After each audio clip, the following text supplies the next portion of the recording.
going back a little ways and remembering sitting in a radio studio and getting to interview you for the first time, having no idea who you were, Steven Seltzer, I just absolutely love the full circle. How are you doing, first off? Let's assume that everyone knows as much as I do. How are you doing? Let's catch up. I'm doing pretty well, considering I just had my 78th birthday. 78th. So I'm getting old. But, Yeah? Do you feel it, though? well, I do, in some respects, but I still feel, I can get up every day and get down to my studio and go to work, and I love it. I love painting, and I've still got the capabilities and the energy, and my eyes are holding up. So I think, this is great. Yeah. I hope I've got quite a few more years, because really, I think my work is actually improving, and I keep working, trying different things, and I know a lot of artists, as they get older, sometimes their work suffers a little because of physical start getting a little shaky. Problems. You get a little vision. shaky. Your eyes get not as sharp, and but I don't feel that's happening yet. So I'm got my fingers crossed. I'm going to keep going. What is this piece? Tell me a bit about it. Well, this is one that I like to do.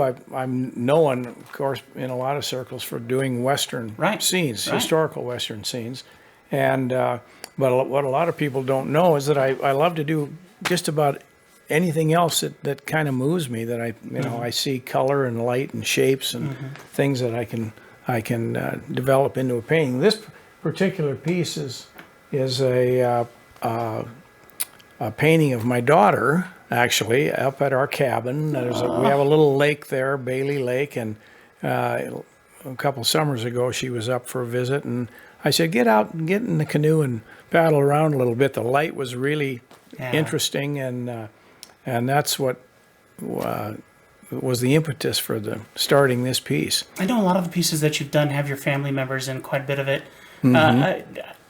Do they understand the depth and breadth of what they're actually doing for you? Well, I think so. I'm going to give them the benefit of the doubt. My daughter and my son, I have one of each, a boy and a girl. They're older now, of course. Two models, that was the plan.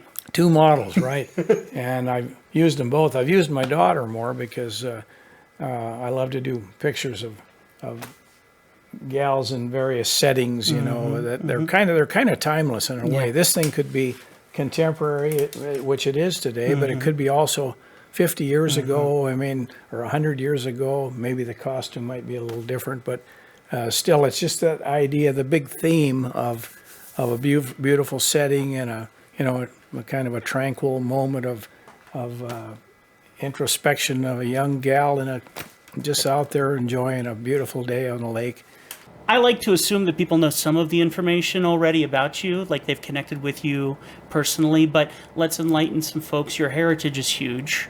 Your father was not as much a painter because it was through the Great Depression. He was taking care of you guys. 4 kids? 4 kids in the family, and my dad's time to be a painter. Now, he had the talent. Did he? Absolutely.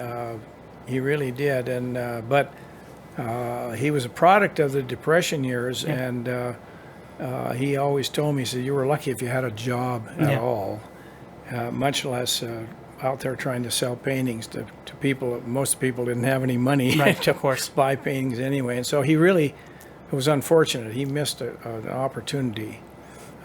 He felt strongly that he had a responsibility to feed his family, and the end result being he raised an incredible artist. Well, I did get the chance. Yeah. And your whole life. Yeah. You were in the 70s painting. How far back did your paintings gone?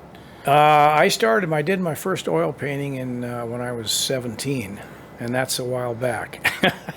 No. So yeah, and I painted from then until I was 28 years old is when I decided that I had developed far enough to make a run at full-time career in art, and I'm glad I did. I'm glad you did too, personally.